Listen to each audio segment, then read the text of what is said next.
Okay, hello, and welcome to this eSchool News webinar, Simplifying Course Materials Across On-Campus, Hybrid, and Remote Learning. My name is Kevin Hogan. I'm Editor-at-Large at eSchool News, and I'll be moderating this event. I'm excited to have you join us for what should be a very informative session. Today's webinar is sponsored by Ambassador Education Solutions. For decades, Ambassador has made course materials simple, effective, and affordable. From print and digital to inclusive access, OER, and more, Ambassador simplifies course materials adoption, management, and delivery.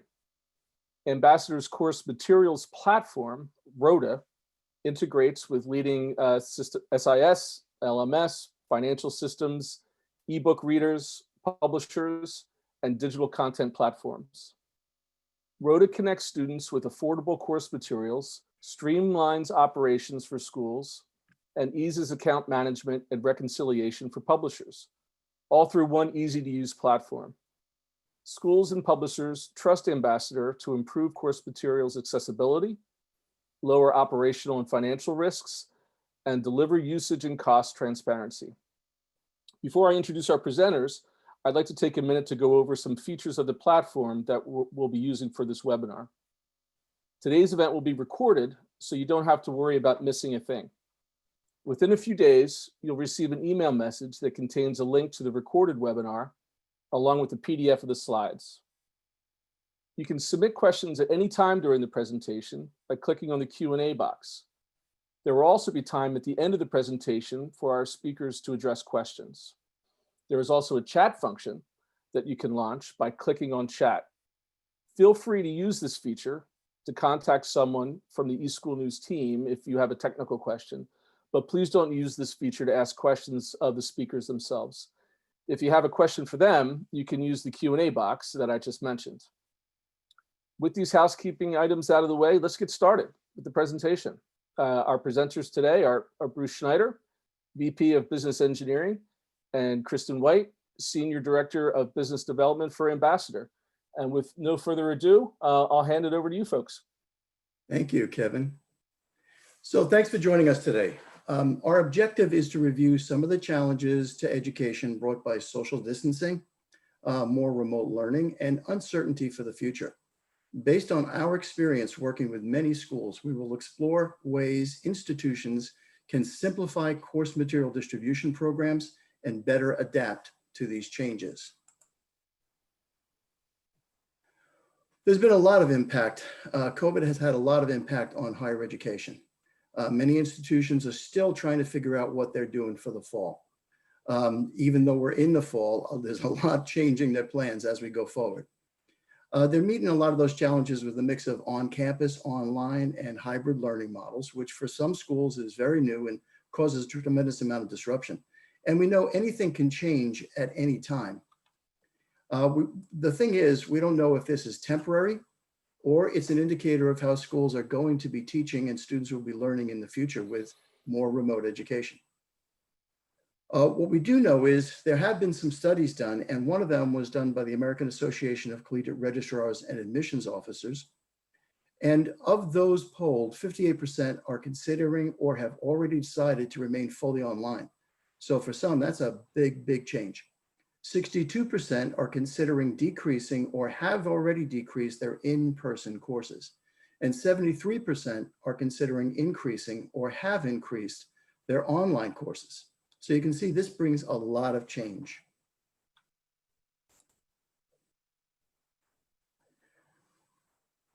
The impact on schools and bookstores and course material programs has been substantial. There's a real shortage of digital learning infrastructure to transition to remote learning needs. So every school is a little different, but a lot of campuses now, if they are doing remote learning, are recognizing that the teachers need to have access remotely to the students, and they may not have that very, very easily. Students need to have access into the school's systems for learning, and some students may not have that. So there's been an increased dependency on access to the internet and device infrastructures. Some schools are doing that well, some schools not, and many students need a lot of support and help. And some actually, there was even an article in one of the local New York papers earlier this week Students walking around with an iPad, but doesn't have internet connectivity because they're living in a homeless shelter. Now, I don't know how many of the schools have students in that situation, but there are some. And this is a real consideration, is how do students get internet connectivity when they're working from home if it's not something they already have? And there's been a major acceleration towards remote learning technology and spending on that to minimize disruptions. So there's been a lot of systems, a lot of LMSs stood up very quickly in the recent past, which requires an awful lot of work, timing, and planning, but in some cases, we haven't had that time.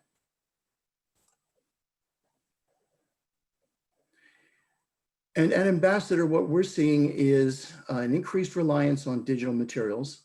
And some schools are continuing to require print textbooks, but others are supplementing it or turning completely to ebooks, access codes, courseware, and publisher direct content to support student learning. Despite the school's best efforts, some of this content, or most of the time when they're offering all these different kinds of content, it's very fragmented in the way the student orders the material, very fragmented in the way the student accesses the material. Schools need a way to more effectively and efficiently manage all course materials for students across all learning models. We've seen a real decrease in traffic at the on-campus bookstores, which is putting a different kind of pressure on course material distributions, because now those campus bookstores, if they were having marginal profitability before, they're probably seeing themselves being underwater. There's much more traffic at online bookstore sites, and if schools have prepared for that, then that's a good thing. Many schools are considering inclusive access because the burden of students working remotely puts them further out of touch with the school and with the teachers and with the courses. If they wait to get their materials and they wait too long, it could be possible, especially in a print world, that they just are not able to get it. So many schools are considering inclusive access backed up by digital programs. And for those of you who know what that is, that's a day one access program where all students are given their materials by default, with many of those being digital materials. We've seen also a need for more robust support for remote students. It's not the easiest thing working from home. It's not the easiest thing learning from home. It's been a big transition for many. For those of us who are listening to me and we're working from home, I'm obviously working from my home. So it's been a big difference. And for students, it causes a lot of change. And students choosing their formats, for example, moving from print textbooks to supplemental digital. So a lot of students working remotely have decided to go in this way and not have to deal with shipments and waiting for the books to come and waiting for marketplace books that they may be ordering. Kristen? Okay, so what we're going to talk about today is what makes an effective and efficient course materials program. So the first, simplicity. Too often we see students struggling because they are forced to navigate too many platforms to purchase materials and access those materials. Plus, they're spending too much time shopping around on open marketplaces to try to find lower prices, and which we'll get into shortly. Choice-driven, students want every purchasing option available at their fingertips. To compare, they want to look at their phones and be able to choose whatever type of format they would like. Streamline. We see schools and bookstores struggling to manage everything themselves. The integrations alone can be overwhelming, and they don't have the bandwidth or technology to verify each course materials transaction so that they don't overpay for content. What's more, things are changing on a daily basis. Course material programs need to be flexible. So there's a simpler way. We're going to take a look at 10 things that make up an efficient and effective course materials program. Number one, straightforward, stress-free process for students. Your course material solution, whether full service, on campus, hybrid, or online, it should be built with students in mind, especially the students today in this environment. Students should easily be able to access the required course materials and order and pay for them only in a few steps from any device they are using. Also, make sure students have a direct line to support personnel to help guide them. Inclusive access is growing in popularity, as Bruce just mentioned, because it takes little, if any, work on the part of the students.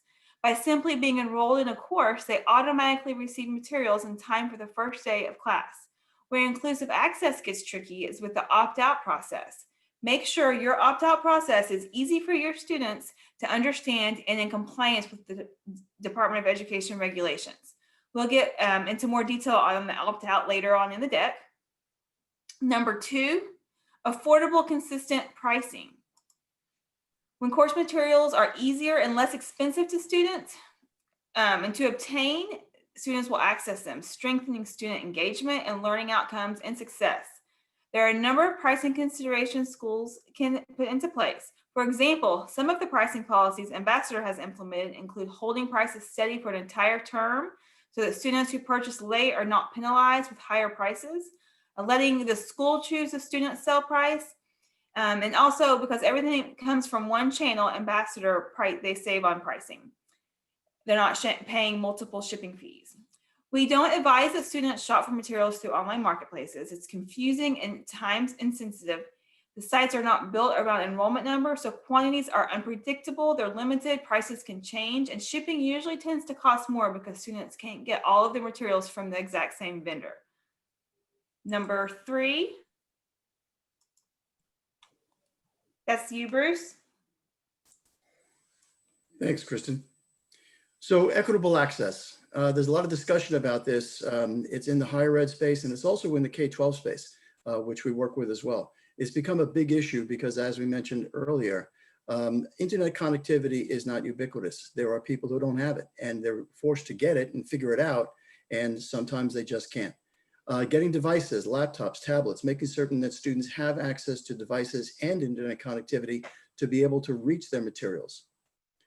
If you're wondering how a device program works, for example, typically schools will pre-select a device for the students and taking into consideration the device functionality requirements. Devices typically include tablets, hybrid or 2-in-1 computers, laptops, notebooks, and sometimes even e-readers, depending on what the student needs to do with it. They can be made available through the school's online bookstore or could be set up with an automatic fulfillment process. And when it comes to connectivity, schools can set up a Wi-Fi hotspot through a mobile phone company network. The hotspot works directly with the device to serve as a gateway for the student to connect to the internet from home, from school, or from anywhere. And this helps solve that internet connectivity problem for students who don't already have connectivity at home. The school can actually provide it for the student. Some schools offer Wi-Fi hotspots to all students, not just those who do not have access, although that can be a bit of a costly endeavor. So that has to be balanced with practicality. Number 4, seamless system and platform integrations. So the type of platforms that we're talking here are the student information system, the learning management system, LMS, the school's financial systems, obviously digital and publisher platforms for students to be able to access those materials, and a course materials platform that manages it all, provides the connectivity and the glue that makes the entire program work and feeds the data and information and reconciliations to all the parties. Seamless integrations make everything easier when it comes to student access, content management, transaction verification, and data access. It's important that your systems talk to each other. Through your integrations, students can gain seamless access to course materials through a single sign-on functionality, for example, while providing your school administrators with key insights and intelligence to manage, measure, and improve programs and even outcomes. Number 5, access configuration for digital content. For digital content, there's a lot of choices to be made related to durations, how the licenses are done, whether it's read online, read offline. Your on-campus hybrid and/or online bookstore should be built with students in mind. Students viewing should be able to browse campus store inventory, look at different items and options for their digital content, purchase online, pick up on campus for physical items, or have the ability for items to be shipped to their homes. They should be able to log in, see the materials, and order and pay for them in only a few steps. We live in an Amazon world and the students want simplicity. It's got to be easy. Keep in mind that the online bookstore should have a mobile-first responsive layout so students can obtain their materials from any device. Also, make sure students have a direct line to support personnel to help guide them. Inclusive access is growing in popularity because it takes little work on the part of students. They automatically receive their print and digital materials because it doesn't have to be just digital for inclusive access. If you're considering it, make sure your opt-out process, which is required, is easy for your students to understand and in compliance with Department of Ed regulations. We'll get into more detail on opt-out a little bit later in the deck. Kristen? So number 6 is actually opt-out compliance, what Bruce was just referring to. For schools that have inclusive access programs, as we mentioned before, opting out can get very tricky. You want to make sure students can opt out of all content, including publisher direct content. LMS embedded publisher direct content adds another dimension to the opt-out process because these links can remain accessible even when the students opt out. At Ambassador, our exclusive easy opt-out functionality addresses each of these challenges, easing the process for students, improving compliance for schools, and even empowering publishers to lock down content for students who opt out. Number 7, financial controls. Believe it or not, overpayment for digital materials happens all the time. Keeping track of who is using what and when requires substantial effort and tracking. It's further complicated when you add duplicate access, opt-outs, returns, and credits to the equation. Schools need the financial controls in place so they can reconcile exactly what material students are using and what is owed, which ensures schools do not overpay and publishers are paid the correct amount. In addition to our deduplication to ensure schools do not overpay when the same student uses the same digital content, and duration has not expired, in multiple classes, our Pub Pinpoint has the controls to prevent overpayment for publisher direct content on your LMS as well.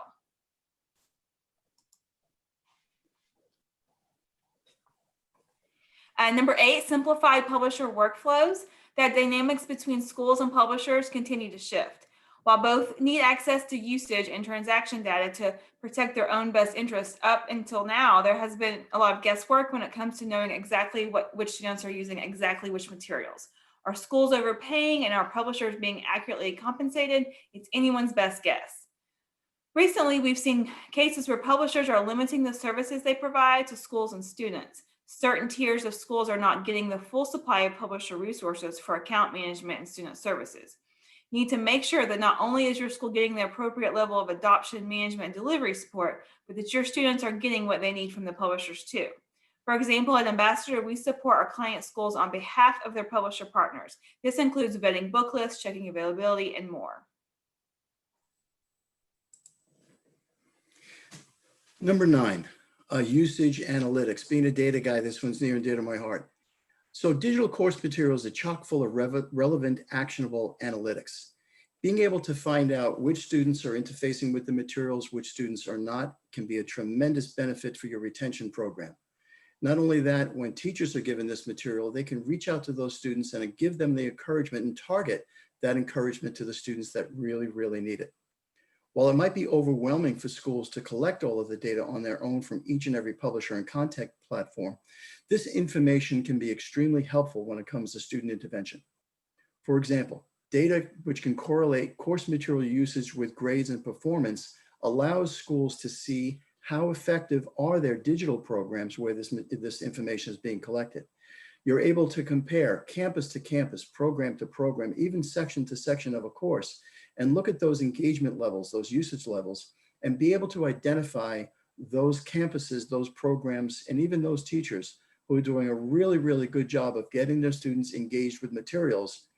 I've yet to find an academic leadership person who says that course materials don't matter. If course materials do matter, then we should do everything we can to make students are able to access it and are encouraged to use it. Number 10, responsible, reliable support. Contact Us functionality, an easy way for students to get a hold of support people by either email or telephone. Self-service tools, FAQs, user guides, password reset, account status, etc. And a feedback loop to be able to get students to be able to give back information about what's working, what's not working. So there's always a constant level of process improvement. We touched on this a little bit in consideration number 1 when we talked about straightforward, stress-free access for students. Last but certainly not least is responsive and reliable support. Even if you have the most intuitive system designed to help students navigate the ordering process, they still will have questions and they still will need access to support personnel to answer those questions, check statuses, and direct them through the ordering, tracking, and when necessary, material returns processes. We recommend offering several points of contact for students, all of which should deliver accurate and timely information. It's important to give students a choice to call or email the support team. or they can leverage self-service tools to find the information they need on their own. Gaining student feedback is also critical so you can evolve the support infrastructure to what students need most. For example, students typically misplace access codes and need support from the school to obtain the information. Instead, with our services as an example, students have self-help tools that they can access 24/7, including retrieving the access code information. No need to wait until the next day.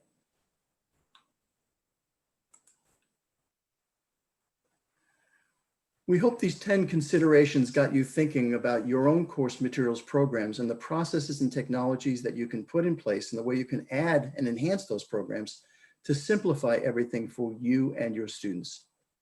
At Ambassador, we've learned a lot over the last 5 decades about what it takes to implement an effective and efficient course materials program. I'd like to take a minute or two to introduce you to Ambassador's revolutionary new course materials platform, Rhoda. We launched it in June. When we set out more than a year ago to create Rhoda, little did we know what was in store for higher ed. Our goals were to simply provide everything for students, schools, publishers, and combat the fragmentation that was so widespread in the industry. Fast forwarding to today, Rhoda is even more important in this increasingly digital world where education is juggling on-campus, online, and hybrid learning models. Rhoda facilitates consistency for students and flexibility for schools and publishers.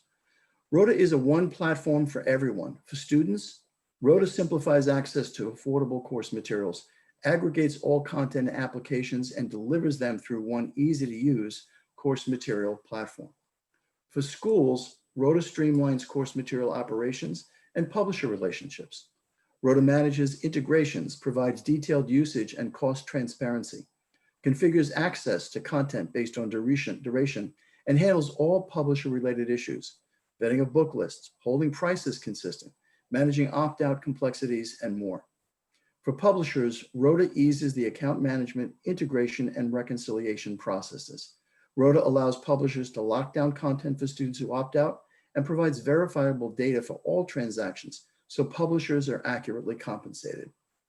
Rhoda is all course materials, whether they be print or digital, embedded, courseware, however they're being delivered, whether through access codes or codeless access, manages all the integrations necessary to make it all run smoothly, keep it seamless for the students, provide the support services, the analytic data that we talked about, the financial controls that make certain that all the money is being spent appropriately, and being able to provide all those reconciliations back to the school right to the penny, and compliance, making certain that our schools are always in compliance with all the latest regulations and requirements, privacy laws, and so forth. We appreciate your time, and this has been a great opportunity for us to explain some of the ideas that we've learned, and most of what we've learned that's the best we've learned from our client schools. They're an endless source of wonderful ideas, and we appreciate every one of them. Thank you very much. Chris? Okay, well, Kristen and Bruce, thank you so much. That was a really informative presentation. There's a lot to unpack out of that. It looks like a really sophisticated and well-rounded program. I want to remind our audience members that if they have a question for the speaker, you can use the Q&A box and we will throw it into the conversation. Although we do already have a few that have come in, and might as well get started and have a Q&A session here. Hey, Kevin? Yes, Bruce. We're doing that. Do you think we might put up, I think we have 2 poll questions to ask folks. Absolutely. Chris, would that be able to throw those poll questions up? We'll find out. Okay. as we go through. If they come up, I'll certainly read them out to the audience. Terrific. But in the meantime, I guess we can kind of get started. Bruce, you were talking a little bit about and Kristen too, about the online marketplaces, and you had some opinions about those. Can you go a little deeper into the proper use of those, or maybe the improper use of them, and how you can do it better? Yeah, so the thing with the online marketplaces, all the different websites that sell used books and have rental programs is, number one, there's no dedicated inventory. So that means that a student may or may not get what they've actually ordered. Number two, there's very little quality control at times with some of them. Some of them are excellent, absolutely perfect, but many of them are not. Sometimes when you're buying from a third party, you're not quite sure when it's going to be shipped, if it's ever going to be shipped, and when you're going to receive it. And when you get it, is it the right edition? Is it usable? Has it been written all through? Is it a mess? All of those things become concerns with the marketplace. When you work with a dedicated partner or you're working with your own bookstore, you can make certain that students are getting first quality material all the time, and it's always exactly what they need. Yeah, Kristen, any thoughts on that? You're muted. Sorry, I was on mute. No, I agree with what Bruce said. And with the marketplace, you also, you don't, like he said, there's not dedicated inventory. So there could be a really cheap price for, you know, $2 for a book, but there's only one book in that location. And, you know, and you're not guaranteed, you know, you're going to receive it, as well as you don't have someone direct to call. There's not a direct customer service line. You're ordering from, you know, you could be ordering from a small local bookstore across the country, or you could be ordering from a college student, you know, down the street. You don't know where the book is coming from at all times, and you don't have customer service to contact when and or if there is an issue. And I can only assume that the pandemic has really put a lot of pressure on these marketplaces as everyone has gone remote, right? Yeah, so to express that even a little bit more, right now, try to buy an HP Chromebook or almost any kind of entry-level laptop. It's nearly impossible. Yeah. Because those have gone. There's other industries that have experienced similar things where, because of the pandemic, people have reacted. And I don't know if everybody remembers trying to go to the grocery store and get paper towels. It was impossible. Yeah. But people have reacted in unpredictable ways, and the marketplace also has become even a little bit more unpredictable. Human nature, people do take advantage at times, and they do things that they probably would think otherwise if they were clearer thinking. So we recommend to schools that they do everything they can to provide the students with great support, great materials, delivered on time, at great prices, and we can help them with that. But that's what keeps that marketplace and those uncertainties away from your students. And Bruce, you were mentioning the digital equity point of this entire madness that we're going through, and it reminded me a little bit. And I noticed in your course offerings, open education resources is one of the elements that you can provide. I've been reading and speaking to a lot of folks who are talking about the difference between synchronous and asynchronous learning online, and the delivery of materials, whether you need to use it in real time or you can use it in offline. Yep. Can you talk a little bit about any strategies that you've seen amongst your customers when it comes to getting materials to students that might not necessarily have internet access all the time anyway? Yeah. So there's other options. For example, print on demand and print. A lot of times there's also needs for accommodations. Remember, every student is not equally abled.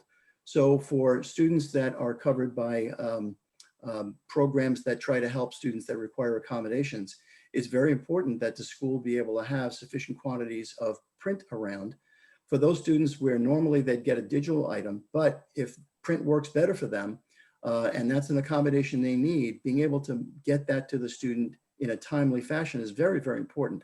Not every school is equipped to be able to do that for every student. So remote learning has brought a problem from the digital side because of access to the internet and connectivity and devices. And then also on the other side, for students that require an accommodation for a specific need, being able to get them those print materials has become very difficult. So necessary to be able to cover those bases and make sure that the entire student community is supported and covered. Kristen, can you talk a little bit about how how schools can put together a device and internet connectivity program to make sure that students are accessing these digital materials?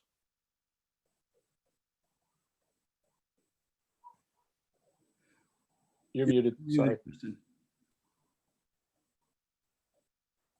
Sorry. Everybody has to do it once. Oh. No, someone's supposed to be muted. Okay. Yeah. I'll let Bruce take that question. So with those kind of programs, what schools often do is they'll bundle together a device of their choosing. Quite often it's been an HP Chromebook. The reason schools like that is it's got a low price point, good productivity in terms of being a full-size keyboard and a nice screen. But now the device doesn't really have a hard drive because everything is stored in the cloud. So the student can access their content anywhere they are as long as they have connectivity. So what schools are doing, if there are connectivity issues, and we do have some schools where every student gets it, they provide the student with a MiFi device that's connected to their telephone provider of choice, because it actually works through 4G or now 5G, where the device connects up to the 4G or 5G network and then provides Wi-Fi to the student's device, so they always have connectivity anywhere that there's cell service. So that can be a real big benefit, and it works anywhere the student needs to go, whether they're at home, they're in a coffee shop, they're at the school. It works very, very well. And even at the school, it helps the schools if they have bandwidth issues with their own internet services to the school. So that students, if they bring their MiFi devices, it helps deal with that problem. Because sometimes if schools are realizing that they do have an on-campus program, but the students are hybrid, so they give the students digital materials to make it easy, so they're not schlepping books back and forth. And then when they need to use those books, they're lighting up their laptops or their Chromebook, and now they have to access the internet. If they have their Wi-Fi device, the schools don't have to make those expensive adjustments and increases to their connectivity right away. It gives them some time to do so, because those things don't happen instantly. So a lot is going on there, and there's a lot of data to support for that, because now there's telephone numbers, SIM card IDs, serial numbers for the device. There's the potential when a student drops and returns the devices, they have to be reconnected, keeping track of that, making sure the school is not paying for telephone lines that aren't being used and MiFi devices that aren't currently in use. All of that is part of a very mature program, and examples of the way that we help our schools be able to manage these. Yeah, that gets really super complicated, right? Multi-layered, lots of different issues that pop up, one of which is device management. So yeah. Talk a little bit about that student who might have that HP that you just mentioned that's all booted up to be on the school network, probably has all the rights and permissions and licenses for course materials. Yep. And that student's like, well, I don't want to use that. I want to use my AirPad to read this, and now I want to print it out and I want to do. Do you deal with that sort of thing with like the on network versus off network? Yeah, so there's a lot available. So it's specifically with ebooks and a little bit with courseware. So students have the ability to access through the device of their choice. They don't, if the school is providing a device, that's nice. If the student would like to use another device, they can use a small form, they can use a phone. 70% of the students read their ebooks on phones. Huh. Which is an interesting factor. Yeah, they seem to like it, but not every LMS is friendly to the phone. Not every LMS is responsive.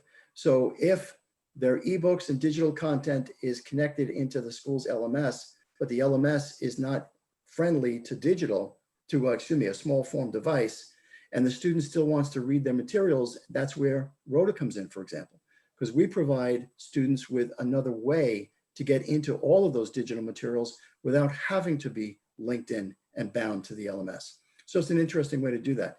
But they're able to read these on multiple devices, not just the device the school provides if they are. It could be the device of their choosing.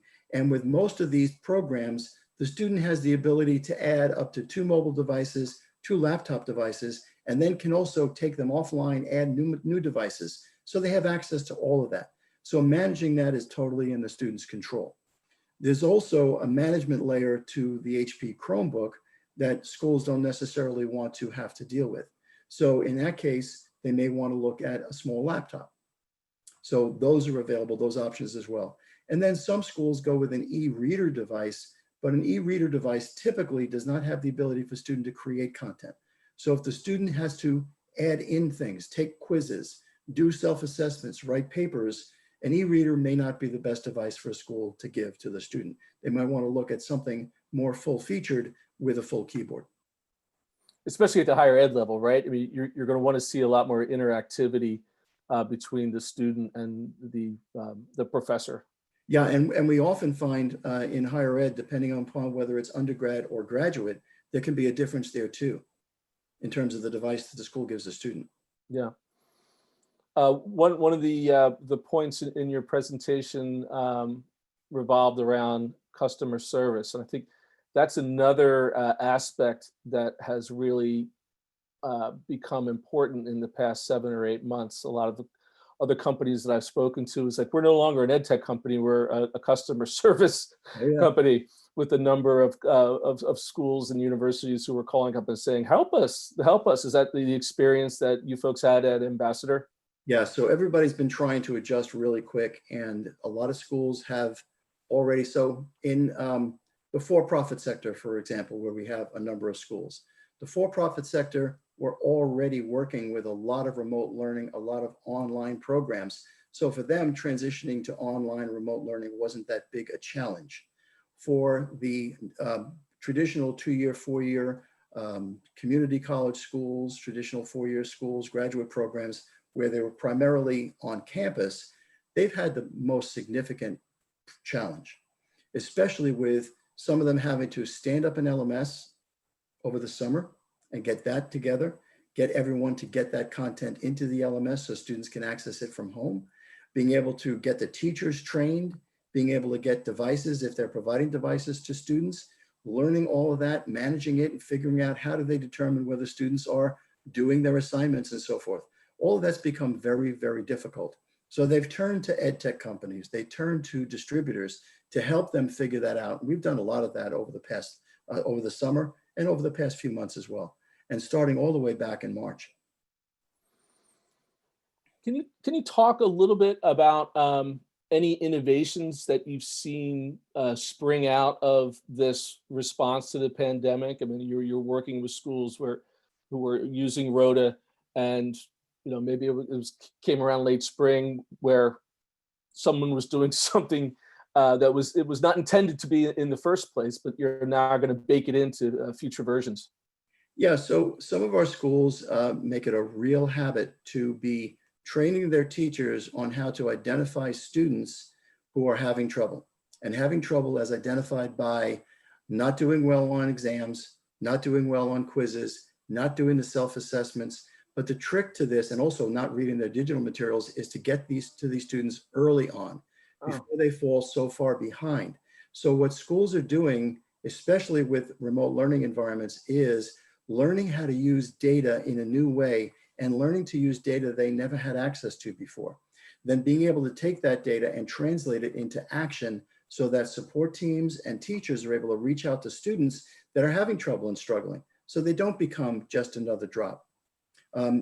Folks that are on the call that are listening and are responsible for admissions and advertising and marketing and getting those students in those seats know that doesn't happen by magic. It's not fairy dust. It takes a lot of time, effort, and work. That student has put a lot of hopes and dreams into that. So everything the schools can do to innovate in terms of their retention programs to identify students having trouble, identify the difficulty early, and do mitigations against that so students stay, not drop, is very, very important, especially now when more remote learning is the rule. Yeah, I've seen, especially at the K-12 level, a higher focus on that. But that's interesting. I almost didn't really think about it as much on the higher ed level, but you can use that data there as well. Huh? Oh, for sure. Yeah. And schools are finding also, and publishers are actually running into this too. So I was on a call with a major publisher the other day, and we were talking to the technology team. And they were under the assumption that every school has a learning management system and knows how to use it. And you were talking about innovation. So part of it was not every school has an LMS and not every school knows how to use it. So how are they going to get to digital materials when digital has become the norm for a lot of schools for remote students? That becomes a problem. So I mentioned this to the technology team, and they said, oh, we kind of assumed that every school just had an LMS. No, they don't. It's kind of expensive. Some schools don't have it. Some schools may not be able to transition to it. Some schools may have had it and used it very, very little, and now they're relying on it much more. And they now need to have that kind of technology horsepower in-house to be able to manage it properly, keep all those courses up to date, make all those adjustments to the syllabus and so forth that are necessary to keep the LMS functioning and up to date. Another part of the presentation, which I found interesting, and began to wonder, is this another watershed moment for print materials? I've been covering ed tech for a long time, and every other year I've done the cover story on the death of the textbook. Print's dead. It's all going online, forget about it. And then 2 years later, I'm doing the same one. Yep. Will I be writing that article next year now because of the pandemic, in your opinion, or do you still see print having a place at the table when it comes to learning remotely? Kristen, did you have some thoughts on that one? Yeah, I think print it's going to take a little bit longer for print to completely disappear. I think that the pandemic has pushed it forward. Maybe it's going to happen more quickly than it would have. But I think it's still, I think a lot of college students still like to have that print textbook. But as they get adjusted to the digital book, because they don't have a choice right now, I think we'll see more the digital increase over the next few years. And then again, as the young generation gets older and gets into college, the kids now, the elementary children now who are probably going to be using digital all through elementary school, K through 12, because so many K through 12s are adopting a one-to-one program. I think it's still time, there's still a time away before print goes completely out of Print. publication. But Print out of print. Yeah. But yeah, that's just my opinion. But I think since ebooks have become a thing, it's been a slow increase in the amount of sales, ebooks versus new used rental. But the pandemic has definitely pushed that forward. Yeah, it accelerated that. It accelerated the process there. Yeah. Can Kristen or Bruce, can either of you talk a little bit about the assessment aspect of course materials that you're delivering? Is that part of the Rhoda solution, or is that something that you rely on to integrate with other learning management systems or student information systems? So there's a few ways schools can go about this. So our function in it, we're not the ones that are writing the content. This is still coming from the publishers. The schools are deciding what content they want to use. But there's a general move for schools to, it's from the publishers, it's being driven by the publishers. Their intention is to try to move away from the standalone ebook to the ebook embedded in the courseware. The courseware is where the students have the assessments, they have quizzes and so forth, other learning objects that allow the student to learn even better than just reading the book by itself. So what many of the publishers you'll find happening over the next 3 or 4 and even 5 years is that more often the publishers will be starting to talk not necessarily just ebooks, they'll be talking about their courseware and the ebooks embedded in the courseware, because the learning for the experience for the student is even better. However, this points out a problem, because we go back to the LMS now where more content is in the LMS. The school's LMS folks need to have more integrations with publishers in order for students to get into that content. Otherwise, students are having to remember, all right, I got a URL, I have a username and password so I can get into this publisher's stuff. Then this publisher's stuff is over there. My ebooks are in the LMS, but our school hasn't gotten around to figuring out how to integrate yet for those courseware items. So where we come in and where Rhoda comes in is we provide schools another path, because now through integrations with the publishers, not only can we manage all of the access codes and codeless access and the creation and the provisioning of the digital content, but also provide students with a single sign-on experience to get into that other content that may not be yet in the LMS through the Rhoda system. So there's a lot of possibilities, a lot of different ways to go. And this is a snowball for us that's growing faster and faster. When we first planned Rhoda, the idea was to reach out to the publishers and get those integrations in so that we could offer that. Now, it's not just a nice to have, it's really becoming a necessity for many schools. So we have lots and lots of solutions to help with that. And those solutions continue to grow. How about, this is always usually my last question, but I'll bring it out before and see what kind of response we get. Just in terms of costs, one of the big, it's almost quaint to call this a disruption, right? I mean, this is just a complete cataclysm of changes, and a lot of higher education institutions are looking at, like, how am I going to restructure the cost for a fully remote student versus a hybrid student versus in person.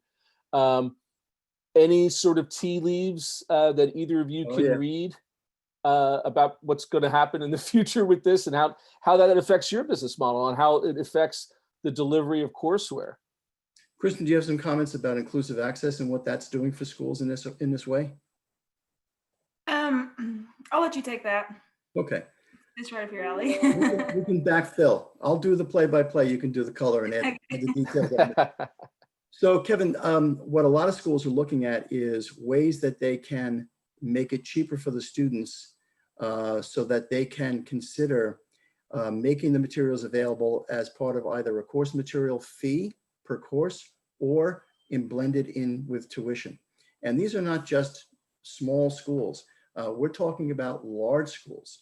Indiana University has been experimenting with this with their institutional access program, University of California, Davis, and the list starts to grow on and on and on, with many schools seeing that course materials, the old days, you went into school, you paid every dime that you had, borrowed money to pay the tuition, and then they told you, okay, you got to have $1,500 to cover your books.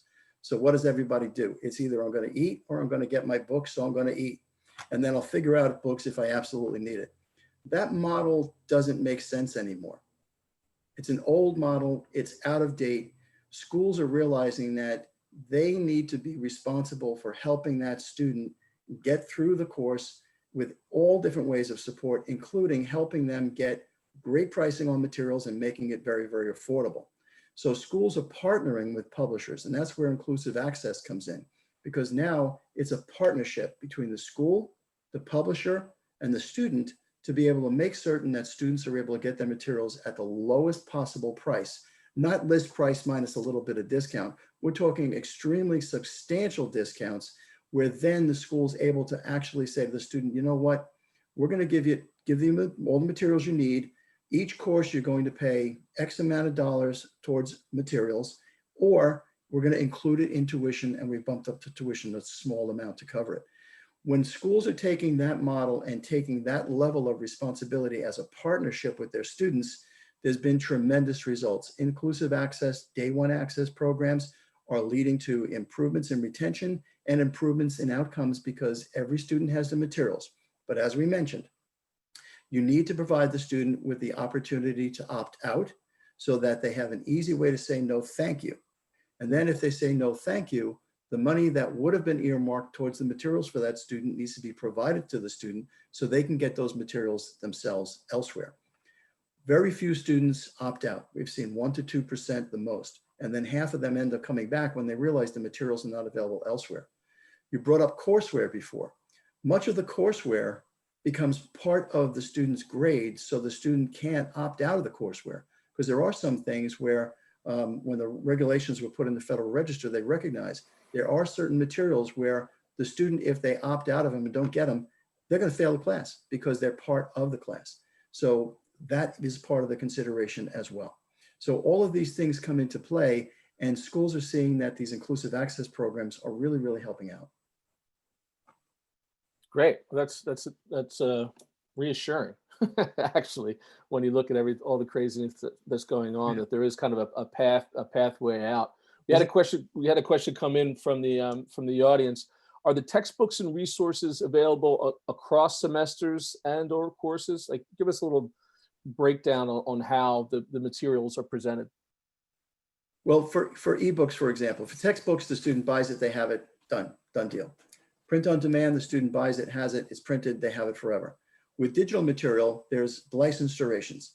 Some of the license durations, depending upon the publisher and depending upon the school's needs, can be as long as perpetual license durations into the materials. So for digital ebooks, for example, oftentimes the student can get that material forever. They can download it to their device and they have it forever. But that's a little more costly than an ebook that expires after 180 days. So all of those different duration options, I think that was on a slide that Kristen had gone through. Those durations have to be figured out. What makes the most sense for your school? What makes the most sense for your student? For example, medical courses, the students are going to need those books forever. General education courses, they may not need them forever. So you may, for a general education course, want to get a 180-day ebook that expires. But for a medical course or an accounting course or a program course where students are going to need access to that material long-term, you may want to consider something that's either perpetual or a couple of years or even 3 or 4 years. So all those options are out there depending upon the needs of the school, the program. And this is where we work with the academic leadership to help them identify what they really need. As we wrap up here, just one final question for both you guys. And I, again, during the middle of a pandemic, we're always looking for the glass half full answer to these things. But when you see some of the innovations that people are using Rhoda for and coming up with new ideas, any thoughts about what may be baked into the next version of Rhoda coming down the line? And you talk a little bit about the future of your services and how maybe we can find some silver linings out of all of this madness? Yeah, so the objective for Rhoda is the same. The objective is to keep it simple, keep it seamless, provide access to everything the student needs. And we're getting there. So the objective is to continue to reach out to our publisher partners, our school partners, and continue to allow Rhoda to evolve like any system does, like any software does. Anybody that's bought an iPhone, it doesn't look anything like the iPhone that came out initially. A lot of that was as a result of feedback.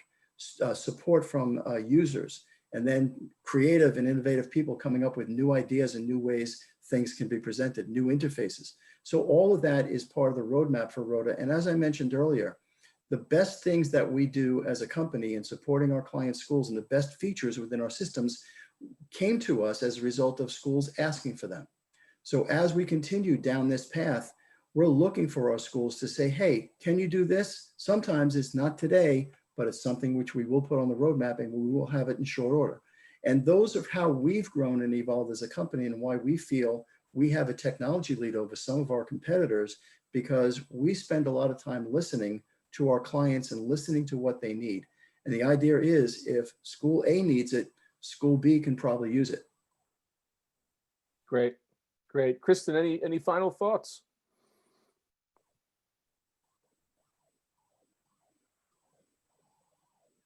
You got the mute again. Sorry, I have to stay on mute. My house is noisy. No, I think Bruce summed it up well. I think one other interesting thought that when y'all were talking about the pandemic, and I was on a call the other day with a large university, and they said that they will not go back to normal. They will likely have a lot of faculty continue to work from home, and a lot of they're going to change the way they run to going forward because of the experience they've had during the pandemic and how they've changed a lot of things around. So I think we're going to see that with a lot of colleges, universities as well. And so there may be even a greater need for, digital services because of that. The things will not ever go back to the normal as we knew it. Yeah, I agree 100%. And again, I think a lot of it can be positive, right? I mean, if you have a famous professor can give a lecture to someone in rural Arkansas as well as they can if they're sitting in a classroom in New York City. And as the technologies like Rhoda continue to improve and evolve, we'll all be better for it. Well, once again, Bruce, Kristen, thank you so much for your time today. I think it was a really great presentation and great conversation. And thanks for everyone out there. I'd also like to thank all the audience members for joining us as well. Yep. As a reminder, you'll get an email within the next few days that contains a link to this recording along with the slides. Thanks again for participating and have a great day. Thank you all. Bye, everybody.